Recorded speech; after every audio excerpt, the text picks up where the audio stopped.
आशा पारेख का जन्म 2 अक्टूबर 1942 को हुआ।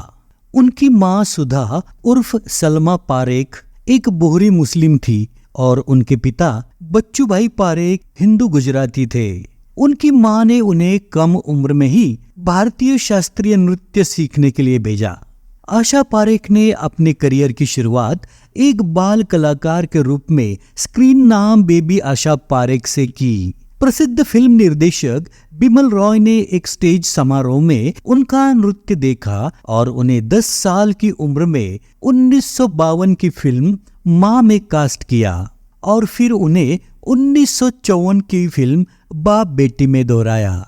जब वो 16 साल की थी तब उन्होंने नायिका के रूप में अपनी शुरुआत करने का फैसला किया, लेकिन उन्हें विजय भट्ट की 1959 की फिल्म गूंज उठी शहनाई में उनकी जगह अभिनेत्री अमिता को लिया गया, क्योंकि फिल्म निर्माता ने दावा किया था कि वो स्टार मटेरियल नहीं है।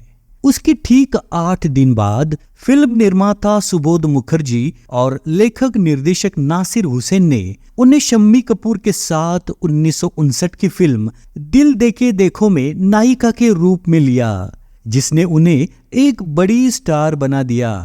नासिर हुसैन ने उन्हें 6 और फिल्मों में अपनी नायिका के रूप में लिया। जब प्यार किसी से होता है 1961, फिर वही दिल लाया हूँ 1963, तीसरी मंजिल 1966।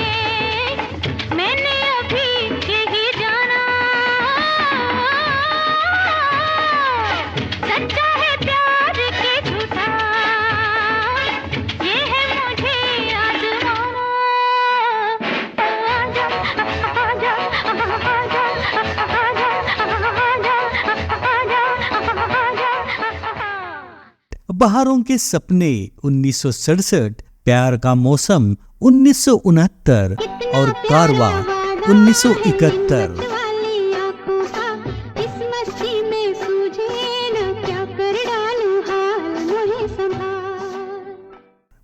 उन्होंने उनकी 1984 की फिल्म मंजिल मंजिल में एक कैमियो भी किया था।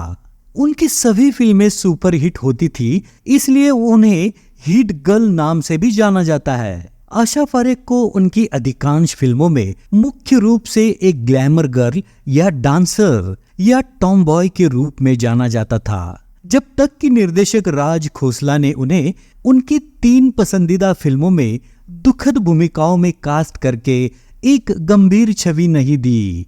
पहली 1966 की 2 बदन।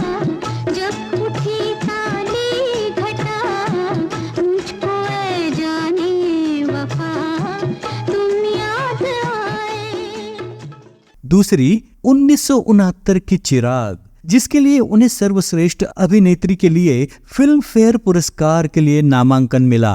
और तीसरी 1978 की मैं तुलसी तेरे आंगन की, जिसके लिए उन्हें सर्वश्रेष्ठ सहायक अभिनेत्री के लिए फिल्म फेयर पुरस्कार के लिए नामांकन मिला। निर्देशक शक्ति सामन ने उन्हें उनकी अन्य पसंदीदा फिल्मों पगला कही का 1970, कटी पतंग 1970 में अधिक महत्वपूर्ण भूमिकाएं दी। कटी पतंग में उन्हें सर्वश्रेष्ठ अभिनेत्री का फिल्म फेयर पुरस्कार मिला। उन्होंने उधार का सिंदूर 1976 में सहायक भूमिका भी निभाई, जिससे उन्हें सर्वश्रेष्ठ सहायक अभिनेत्री के लिए फिल्म फेयर पुरस्कार के लिए दूसरा नामांकन मिला। आशा पारेख जी ने दिल देके देखो 1959 से मुख्य भूमिका की शुरुआत की और जब प्यार किसी से होता है 1961, भरोसा 1963, जिद्दी 1964।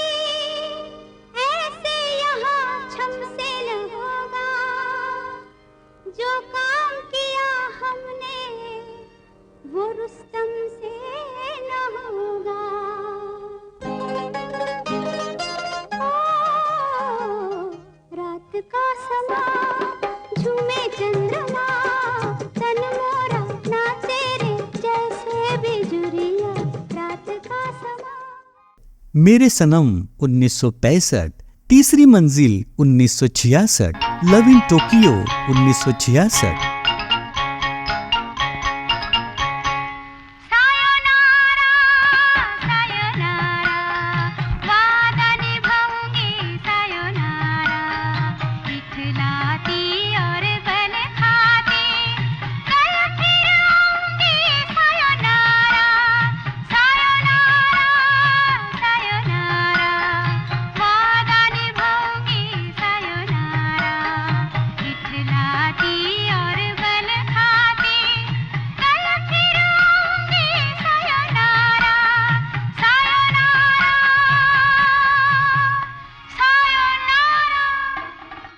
दो बदन 1966, आए दिन बाहर के 1966।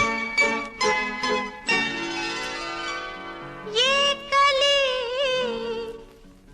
जब तलक फूल बन के खिले, इंतजार इंतजार इंतजार करो, इंतजार करो। उपकार 1967, कन्यादान 1968, शिकार 1968।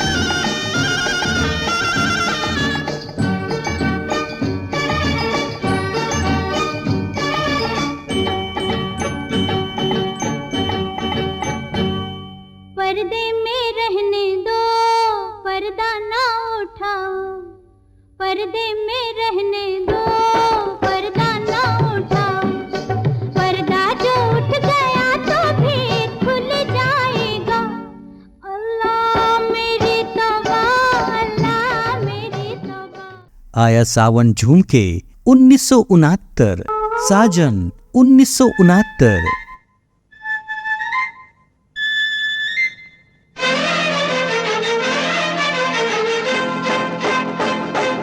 साजन साजन पुकारूं गलियों में, साजन साजन पुकारूं गलियों में, कभी फूलों में ढूंढूं कभी कलियों में, साजन साजन पुकारूं गलियों में। आन मिलो सजना 1970, आता जाता नहीं, अच्छा तो हम चलते हैं। मेरा गांव मेरा देश 1971, समाधि 1972, हीरा 1973। आशा पारेख जी ने 3 गुजराती फिल्मों में यानी अपनी मातृभाषा में भी अभिनय किया। पहली फिल्म अखंड सौभाग्यवती 1963 थी, जो बहुत बड़ी हिट थी। उन्होंने कुछ पंजाबी फिल्मों में भी अभिनय किया, जैसे धर्मेंद्र के साथ कंकन दे ओले 1971 और दारा सिंह के साथ लंबरदारनी 1976, और साथ ही हिट कन्नड़ फिल्म शर्वेगड़ा सारदरा 1989 में भी काम किया है। एक प्रमुख नायिका के रूप में उन्होंने देवानंद, शम्मी कपूर और राजेश खन्ना जैसे अभिनेताओं के साथ लोकप्रिय ऑन स्क्रीन जोड़ी बनाई। एक प्रमुख नायिका के रूप में अपने दिन खत्म होने के बाद आशा पारेख जी ने भाभी और मां की सहायक भूमिकाएं निभाई। उनकी एक उल्लेखनीय फिल्म 1981 की कालिया है, जो एकमात्र फिल्म है जिसमें उन्होंने अमिताभ बच्चन की भाभी का रोल किया। लेकिन उन्होंने इन भूमिकाओं को अपने करियर का अजीब दौर बताया, इसलिए उन्होंने फिल्मों में अभिनय करना बंद कर दिया और उनके दोस्तों ने उन्हें टेलीविजन निर्देशक बनने की सलाह दी। उन्होंने उनकी सलाह मानी और 1990 के दशक की शुरुआत में गुजराती धारावाहिक ज्योति से टेलीविजन निर्देशक बन गई। उन्होंने आकृति नामक एक प्रोडक्शन कंपनी बनाई और पलाश के फूल, बाजे पायल, कोरा कागज और एक कॉमेडी दाल में काला जैसे धारावाहिकों का निर्माण किया। वो 1994 से 2000 तक सिने आर्टिस्ट एसोसिएशन की अध्यक्ष रही हैं। आशा पारेख भारत के सेंसर बोर्ड की पहली महिला अध्यक्ष थी। वो 1998 से 2001 तक इस पद पर रही, जिसके लिए उन्हें कोई वेतन नहीं मिला। लेकिन फिल्मों को सेंसर करने और शेखर कपूर की एलिजाबेथ को मंजूरी नहीं देने के लिए काफी विवाद हुआ। सन 2017 में द हीट गर्ल शीर्षक से उनकी आत्मकथा खालिद मोहम्मद द्वारा सह लिखित रिलीज हुई थी।